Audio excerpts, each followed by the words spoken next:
Welcome back, guys. Baby got stacks. A little delayed, but But late, happy Halloween. late happy Halloween. Yeah, we took a little bit longer than we anticipated. There were a couple of things, life just got the best of The us. festivities. Yeah, and the festivities.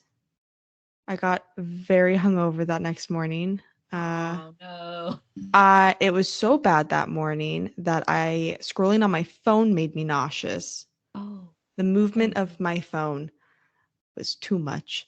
Yeah, I was getting a migraine. I could feel it. So I stayed home and just took all the meds. Yeah. Fun night though. We had a Fun. great Yeah. night. We had a Good great time. night. Good time. Good time. Um we wanted to end October with The Once and Future Witches by Alix E. Harrow, who just came out with a second book. Yeah, the Starling House, I Yes. believe is called. Which looks interesting too. The cover looks lovely.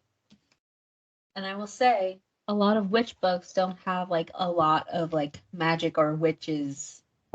This gave me witch. I It loved followed it. through. So good. I also loved. So I gave this a 5 out of 5. I gave it a 5. Even though it took us a hot minute to get through it. It's she thick. But I just loved, even at the beginning of every chapter, they had nursery rhymes that were Yeah, like a spell. spells. I just loved it.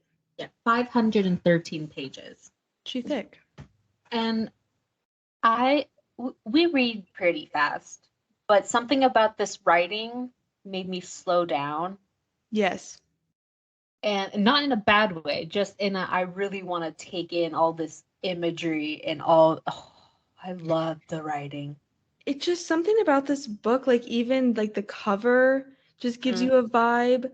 And what did you call the Deckled edges.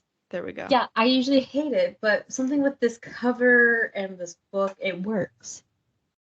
It was fantastic. I thought that the ending was fantastic. Sometimes there'll be endings that you usually will say sometimes they go way too quick. Like it builds up, and then in one chapter, like everything happens all at once. They try to condense everything. But this one did really good of progression. Yeah. Progression. Okay. My word. There was always more action, like right where like it was maybe like the first quarter. I was like, oh, we're reaching like what I thought would have been the ending, and then it happened, and then something else. There's a new problem, and it's like, oh my god. It was never like slow. It kind of gave me, like, with this witch sister vibe, kind of like Practical Magic almost. Yeah. I don't know. It kind of just gave me like this book wasn't corny. I feel like witch books can sometimes get corny or like overdone. Easy, yeah. But I felt like this was a fantastic book on that. So it's kind of like a almost historical fiction.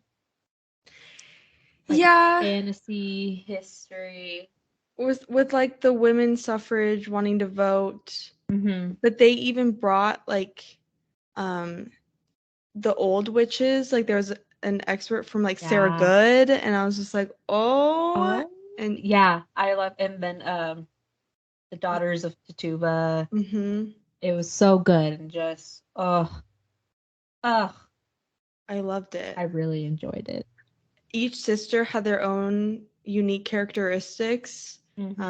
There were a lot of, I would say there was a lot of people in this book, like side characters, but I don't think it was overwhelming.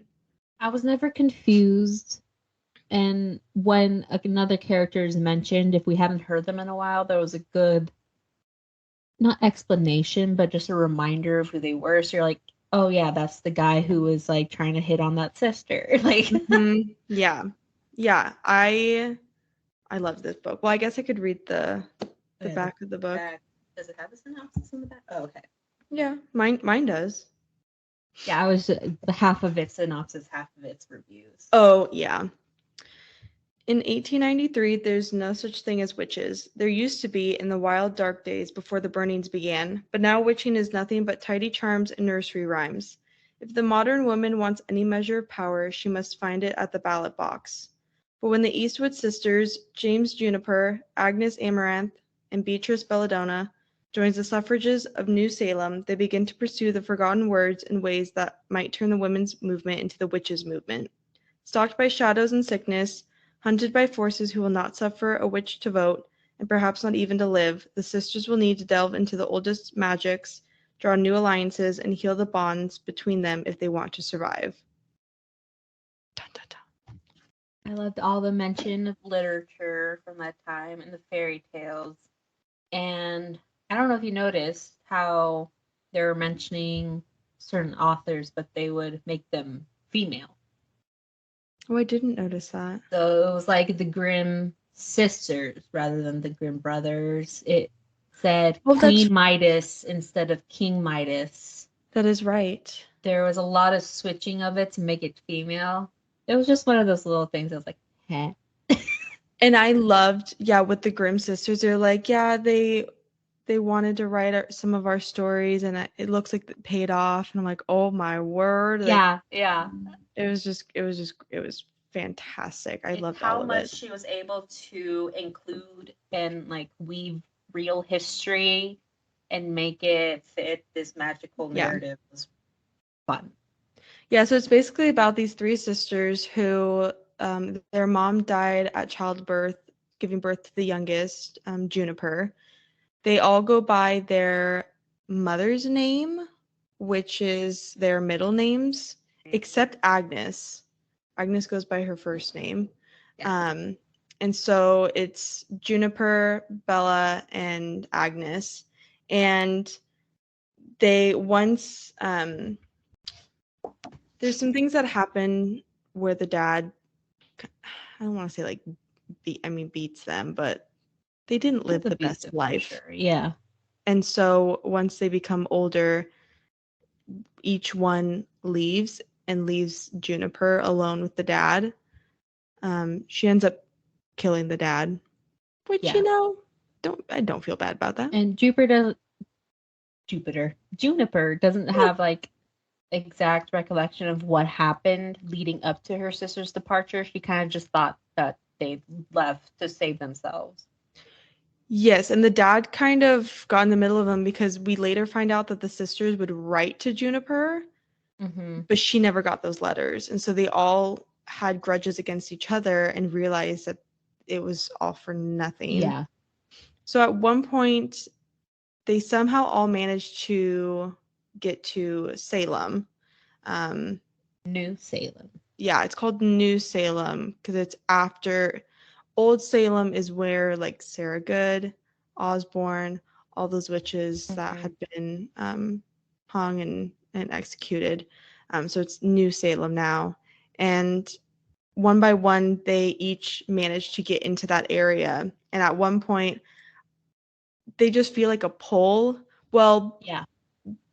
Juniper wants to go to fight for women's suffrage. And so they all go to like this town square, which is where they're holding, I don't know, like not like a protest, but kind of just like a gathering. Yeah, and all of a sudden this tower just shows up out of nowhere. And it's showing like a different sky behind it, and they can feel that this is like big magic. They can feel the pull. It feels dangerous. Everyone's freaking out, and then it just ends up being the three of them, and they realize, oh, those are my sisters, and now we're all together. And so they're trying to figure out who brought the tower, and also the guy that is running for mayor is a very bad guy. And so it's kind of like the book turns. It starts out with them trying to figure out who brought the tower and why. Then they found symbols on the tower that made them think of the three like first witches, I guess is what they the crone, the mother, the maiden. Yeah. I think they just call them the first three. The first three. So they're trying to also figure out that. And then one of the sisters sees a dark shadow emerge from the guy that's running for mayor. And then they realize they have to stop him too. So it's like all these different things that are happening at once. And it all like flowed into one another. Like once you figure something out, it makes you question something else, and it was so good. It was very good. At one point, Agnes gets pregnant and has a baby. And then that guy that is running for mayor ends up becoming the mayor and then snatches that baby right up. And I was losing it over this book. I was losing. I was like, I swear to God, if something happens to this child, I will lose this. The baby was sick, and I was getting so worried because they were having to hide and like go to different people's houses and stay in order for the mayor's shadows not to find them. And the baby's getting sick, and they're trying to ask, like, do you know another spell? Do you have any magic that can help save this baby? And I'm like, don't do anything to the baby. Yeah, and then there's also like kind of another side to this book. So Bella is in love with a woman, and that is highly frowned upon. And also, her like she's also of color, which is all like on top of that is in the 1890s is not okay either. And so they're trying to hide their love. So that's like that whole thing of like, I definitely thought it was betrayal that she told him where that event was gonna be, and I was like, oh shit. I was getting real nervous. Yeah, and then like towards the end, the mayor is trying to get rid of all witches that are gonna help the Eastwood sisters. Yeah. So they're getting rid of like any type of magic, anyone helping the witches, midwives, the fortune teller, like anything and everything. Anyone that sells suspicious colored amount of candles, herbs, like, or candles. Certain colored candles. Yeah. Certain colored candles got me. Yeah. I was like, wow, that is highly specific. Like, which color? I know. I want to know.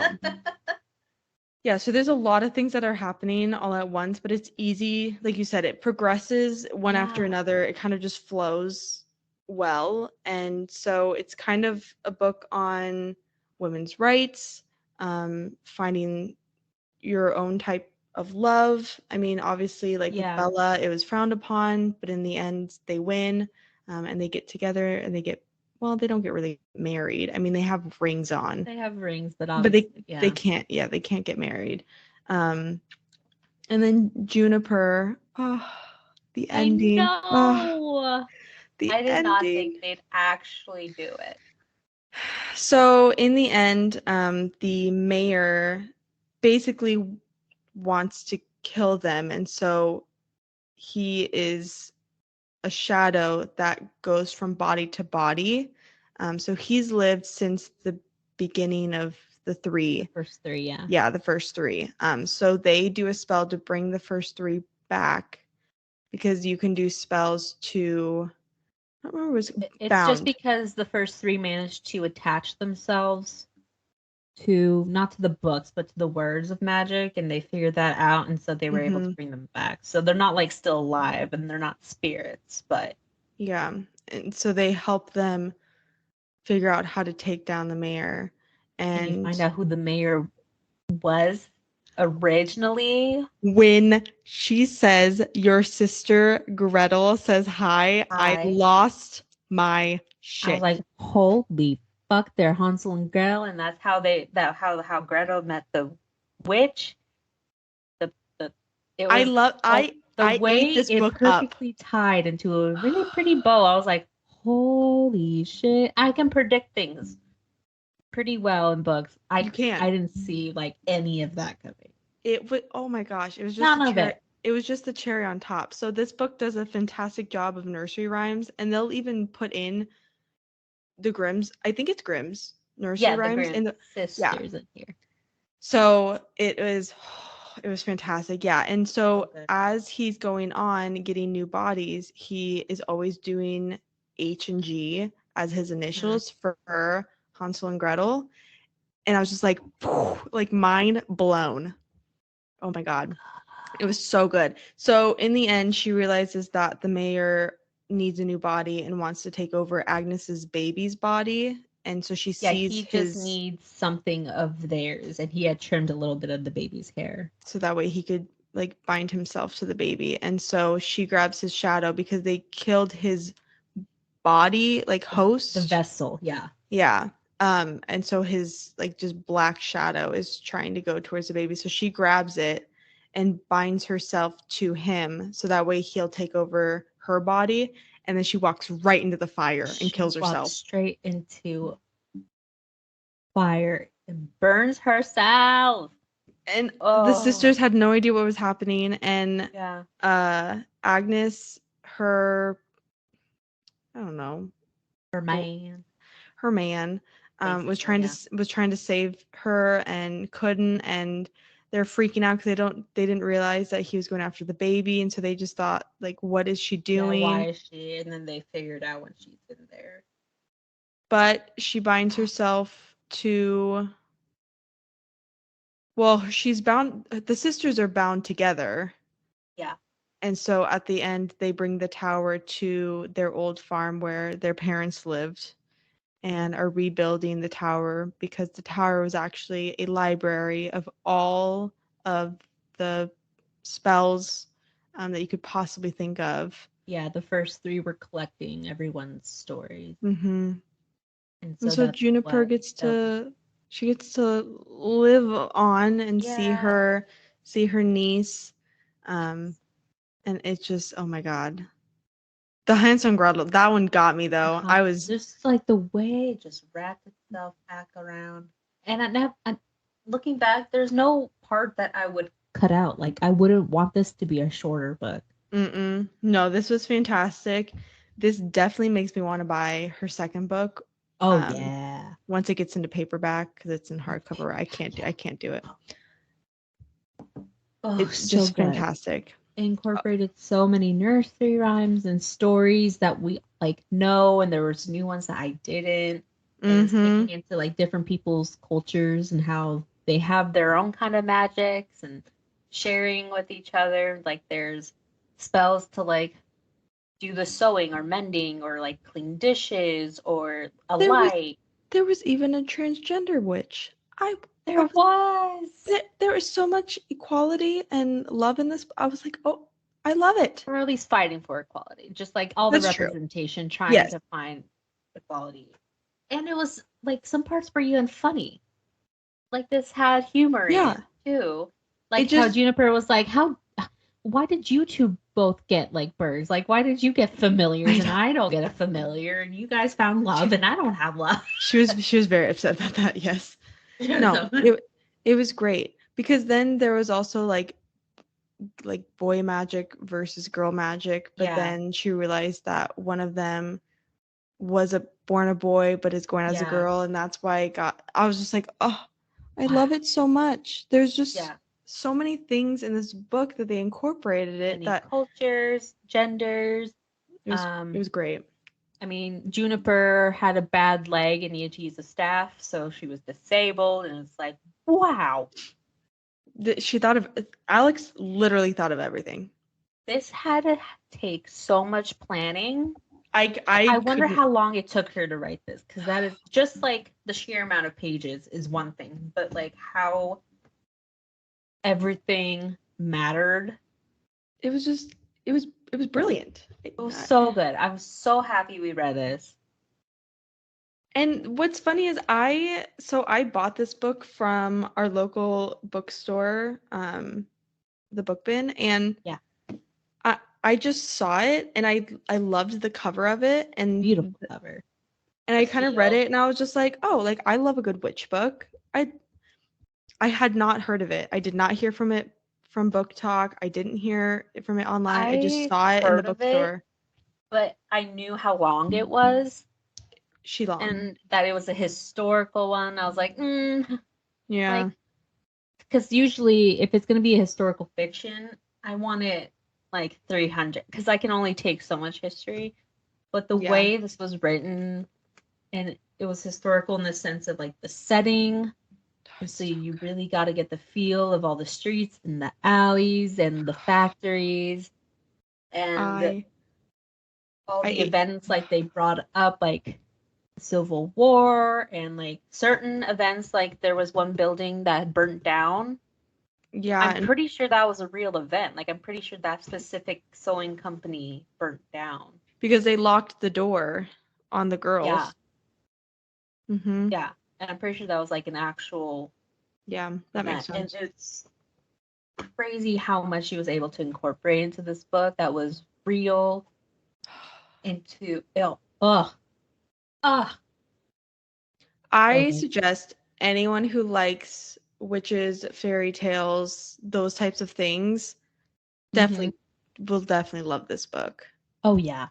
Don't let the length scare you. Don't let the fact that it's historical fiction scare you, because oh man. This is good. When a book is going to be witchy, when it claims to have witches, this is what I want. Yes. It's top tier. I mean, it's going to be really hard to top another witch. It just was so good. And I just love, so every chapter, like I said, had a nursery rhyme that was a spell, but in that chapter, they used that nursery rhyme. And then they used it, which it was so smart because they can mention the spell and kind of what they were doing with it, but you already got the background of what it does. Oh. I loved it. You know what? It kind of reminds me of the writing style of Kristen Hanna, because she also can do some historical. Yeah. But make it witches fantasy. That's true. Kristen Hanna is very known for her historical fiction books. But they're not like overly historical fiction where it makes you feel like you're reading a book for school. Like a history book. Yeah. Yeah. This one though, oh my God. So good. I definitely am. I mean, I'm keeping this book 110%. Oh, I tabbed the. I'm definitely going to read it again at some point, because I'm sure there's things that I didn't realize or missed or So good. There was teen pregnancy, and then she got an abortion. I was like, well, what is happening here? There's a lot of subjects. A lot of subjects. A lot of and just like sisters and how you're bonded if you want to be, and and like found family, because like they would like be like, oh, talking about their sisters, and then a capital S sisters for when they're talking about their like the group that they formed, and like they even let men on the roster, and they well, and then heartwarming and exciting. I thought we were going to lose Agnes when she was giving birth. It got real dicey there. I thought we were losing Agnes. I was like, I thought we might have been losing Juniper, or like it was going to go a whole nother direction after the fair when she walked out and she crushed the snake's tooth and the serpent thing came out. Yeah. Like, she's going to kill a man. Yeah. Another man. She was going for it. Yeah. Oh, it was great. And I was so worried about Agnes's man. The guy, I'm like, I was so scared because like they were teasing Quinn, Bella's girl. Oh, yes. She was gonna betray, and I was like, is he gonna be the one who betrays them? And I was like, waiting for the pin to drop. Mr. August Lee, I think is what his name was. Mr. August Lee. Yeah, and he was so determined to have Agnes. Oh, I loved it. It was so sweet. It wasn't creepy. He was just so concerned. And like when he could help, he would. He just knew she was stubborn. Even though she was pregnant with another man's baby, because like at that time, like, and she was unwed. Unwed mother. Yeah. And then Bella was the like nerd of the family. Like she loved books. She was a librarian. I loved all of it. She kept a little black book, and she was always writing something. It's just fantastic. This book. 10 out of 10. Good. It's so good. I highly recommend it. This should be, I want to say a movie, but then it would lose so much detail. So almost like one of those Netflix series, but hour-long episodes of stuff. Yeah, because I was gonna say it could be. I mean, it could be a movie. Like Harry Potter has all of the like. That's true. If you wanted to, because like there's so many like climaxes. There really is. That could be like one book, and then like the next one, the next problem arises. That's true. Movie. It was so good. It's so good. It's so good. Good ending to spooky season. It was a fantastic choice. On Goodreads, it's at a 4.05. Should be higher. Should be even higher. That's just, yeah, okay. Only 75,663 ratings. Oh, it doesn't. Wow. It's not very, yeah. 4 and 5 stars are pretty much neck and neck. Let's see. Shallow, one-dimensional characters and ultimately white feminist. What? Yeah, I'm seeing. I can't begin to describe this mess of a plot line. I'm not mad, I'm just disappointed. All these people were too dumb to follow along. Some people just DNF'd it. This book is a scam and I'm upset. No. Wrong. I know. It's too boring and slow. Too boring. The writing was beautiful. I know. If the author used the words witch, witchery, or witching one more time, I would scream. It's a witch book. It's a witch book. I don't think it used too much. No, and I'm usually picky about that and be like, okay, let's have some variety. It was never bothersome. Because they also talked about, I mean, the previous witch, like they called them witches, or like the mayor would say witch because they were witches. They are. I hate to say it, but this book bored me to death. Ugh. I'm giving up. The characters are born and one-dimensional. The dialogue is unimaginative, and the plot is not compelling. How was that not compelling? Yeah. What? It says, what time period or location is it set in? Can't tell you, but I can tell you that they say daddy at least once a page. They do not. They do not. They I don't even. Maybe when they're talking about their father, but I'm pretty sure they don't even say. I was gonna say, you guys know how cringy I get with the word daddy. Can we go back to Sarah Blue's book? Because that one, let's not.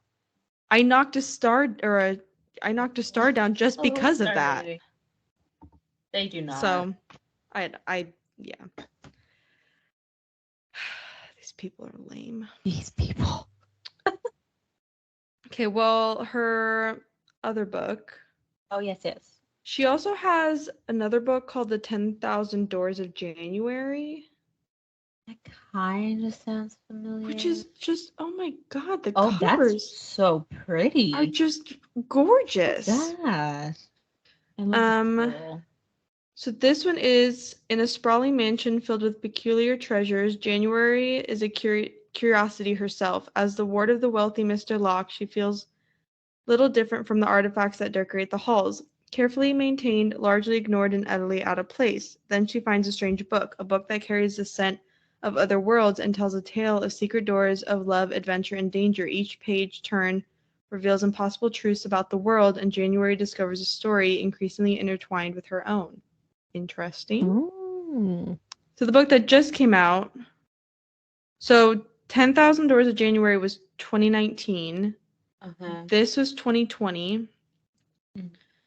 A Spindle Splintered, which is a Fractured Fables #1, came out in 2021. This one is about Xena. She has some strange names that my brain's not comprehending.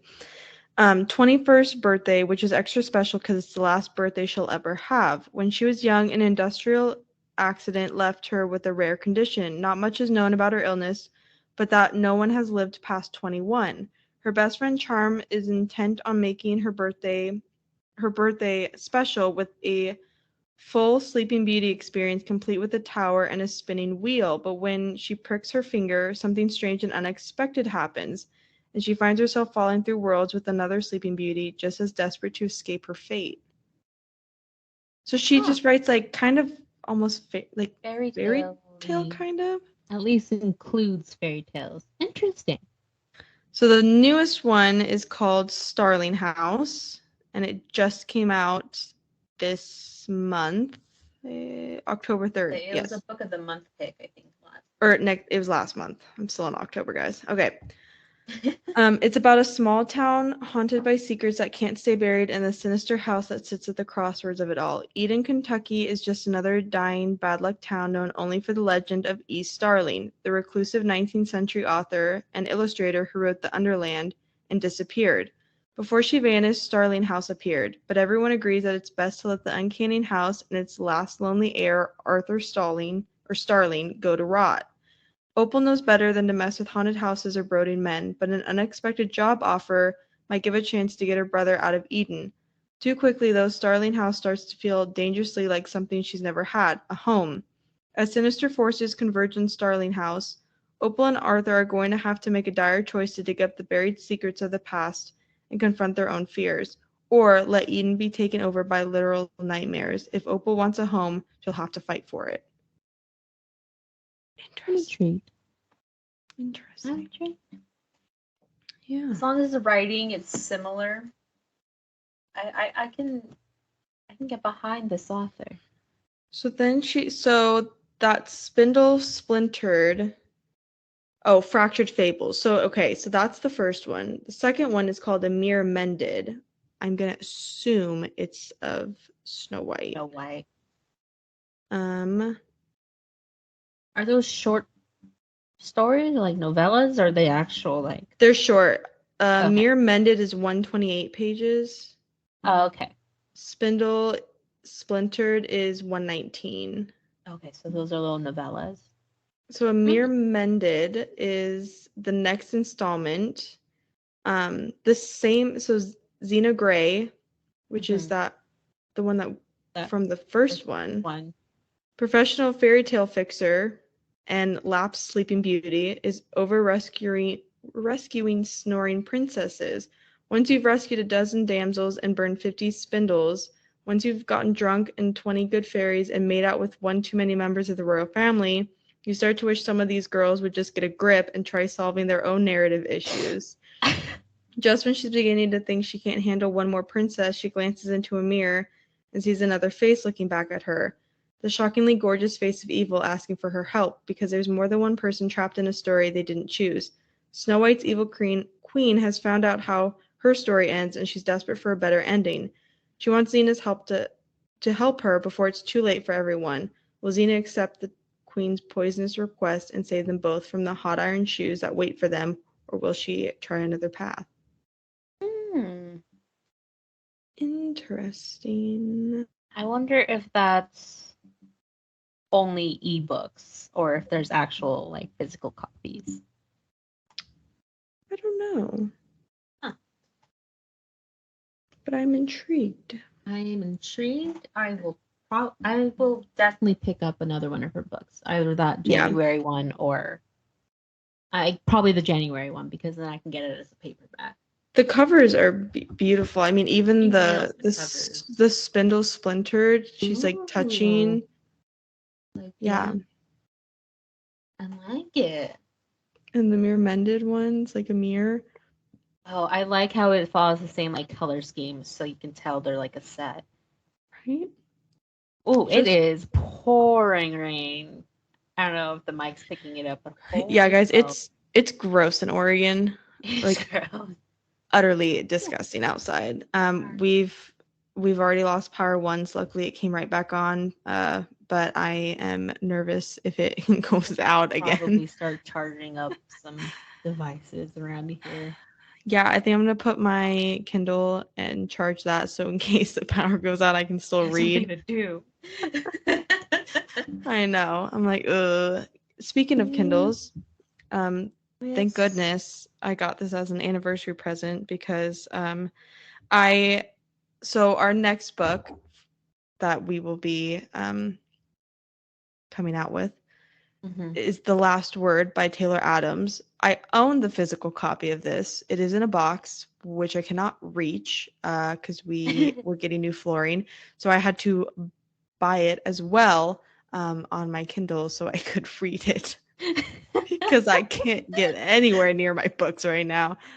So luckily, I have this as backup, so I think I'm let's see, 58%, a little over halfway. Yeah, I'm like 70 something, but I'll probably finish it right now. This book is making me nervous. Yeah.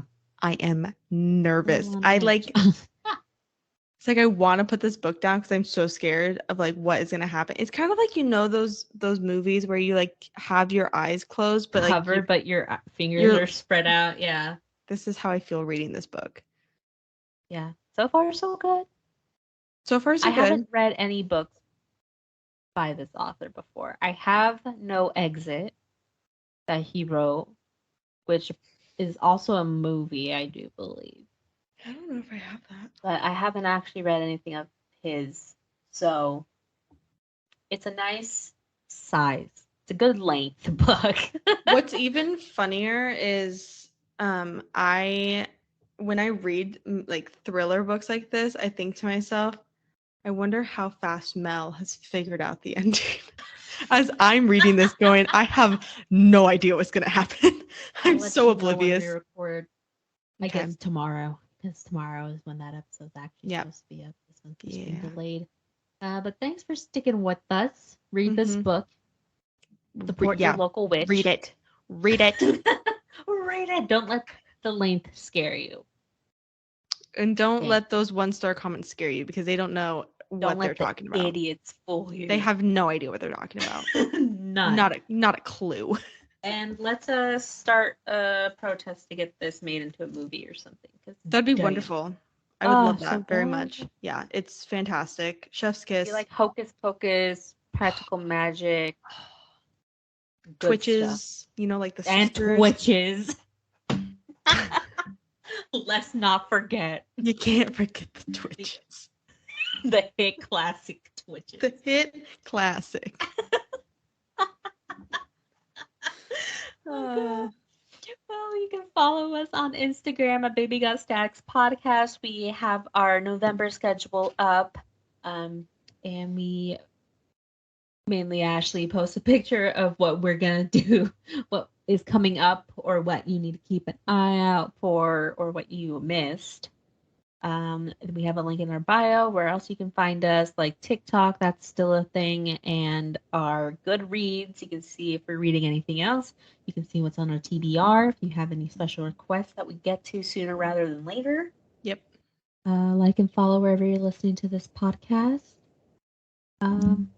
Until the next spooky season.